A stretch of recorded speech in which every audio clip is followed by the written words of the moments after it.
বন্ধুরা, একনি বা পিম্পলের সমস্যা একটা কমন সমস্যা।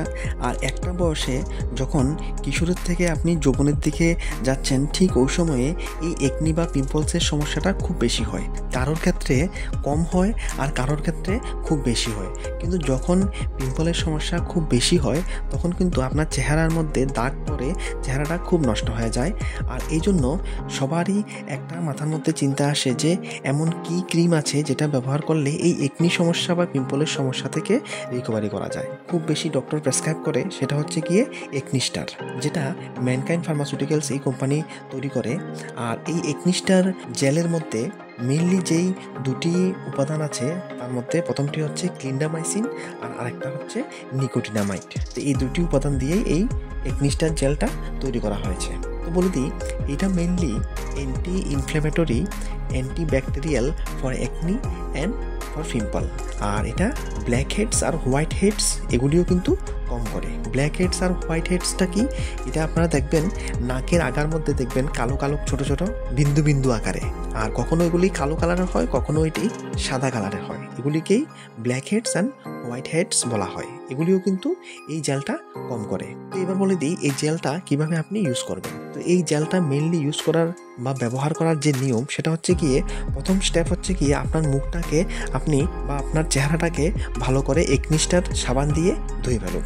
তাহলে একনি স্টার জেলের পাশাপাশি আপনাকে একনি স্টার সোপও কিন্তু ব্যবহার করতে হবে। সেই একনি স্টার সোপ দিয়ে আপনার মুখটা ওয়াশ করবেন। তারপরে ভালো করে মাসাজ করে আপনি 1 থেকে 2 মিনিট আপনি সার্কুলার মোশনে কিন্তু একনি স্টার সোপ দিয়ে আপনি মুখটা ধুবেন। ধোয়ার পরে দ্বিতীয় স্টেপে কি হবে, আপনি একটা টিস্যু পেপার বা একটা পরিষ্কার রুমাল দিয়ে মুখটা মুছে ফেলুন। আর তারপরে চতুর্থ স্টেপে আপনি যেখানে আপনার পিম্পল আছে বা যে স্থানে দাগ পড়েছে পিম্পলের বা যেখানে হোয়াইট হেডস বা ব্ল্যাক হেডস আছে ওইখানে এই জেলটা ব্যবহার করবেন। আর জেলটা মেনলি আপনি রাত্রিবেলা ব্যবহার করবেন বা আপনার ডক্টর আপনার জন্য যেটা প্রেসক্রাইব করেছে ওইভাবে ব্যবহার করবেন। কিন্তু মেনলি রাত্রিবেলা ব্যবহার করার জন্যই ডক্টর প্রেসক্রাইব করে থাকে। যাদের চেহারার মধ্যে খুব বেশি তৈলাক্ত ভাব আছে বা খুব বেশি অয়েল আছে তাদের ক্ষেত্রেও কিন্তু এই জেলটা ব্যবহার করলে সেই অয়েল কম করে আর সেই অয়েলি ভাবটাও কিন্তু এই ওষুধটা কম করে। বন্ধুরা, আপনাদেরকে একটা সাজেশন দিচ্ছি, যদি ন্যাচারালি আপনি পিম্পল কম করতে যান, আপনি একনি স্টার জেল ব্যবহার করছেন, কিন্তু তার পাশাপাশি আপনি আরেকটা জিনিস যদি ফলো করেন তাহলে কিন্তু আপনার যেই পিম্পল বা একনি সমস্যা সেটা আরও দ্রুত গতিতে কিন্তু কমবে। আর সেই প্রথম স্টেপটা হচ্ছে গিয়ে আপনি জল খাবেন প্রচুর পরিমাণে, যাতে আপনার শরীর থেকে দূষিত পদার্থটা ইউরিনের সঙ্গে বেরিয়ে যেতে পারে।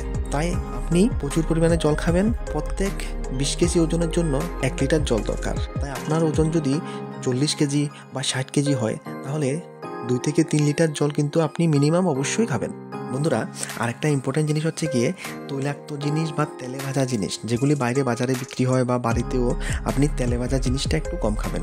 যদি তেলে ভাজা জিনিস কম খান আর প্রচুর পরিমাণে জল খান, পাশাপাশি আপনি এই জেল ব্যবহার করেন, আপনার একনির সমস্যা বা পিম্পলের সমস্যা কিন্তু খুব তাড়াতাড়ি ঠিক হয়ে যাবে। মনে রাখবেন, যদি সকালবেলা আপনার মলত্যাগ ঠিকভাবে না হয় এটার থেকেও কিন্তু মুখে কিন্তু পিম্পল আসবে। আর এই জন্য আপনার পেট পরিষ্কার হওয়া অবশ্যই দরকার।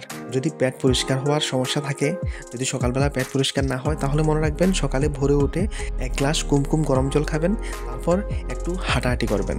দেখবেন কিছুক্ষণ পরে আপনার প্রেশার আসবে আর আপনার পেট পরিষ্কার হয়ে যাবে। কমনলি এই জিনিসগুলি ফলো করলে আপনার কিন্তু পিম্পলের সমস্যা আর থাকবে না। ঠিক আছে বন্ধুরা, ইনফরমেশনগুলি ভালো লাগলে ভিডিওটিকে একটি লাইক অবশ্যই দেবেন।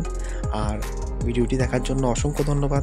চ্যানেলও অবশ্যই সাবস্ক্রাইব করবেন এই ধরনের মেডিসিনের ইনফরমেশনগুলি ফ্রিতে কন্টিনিউ পাওয়ার জন্য।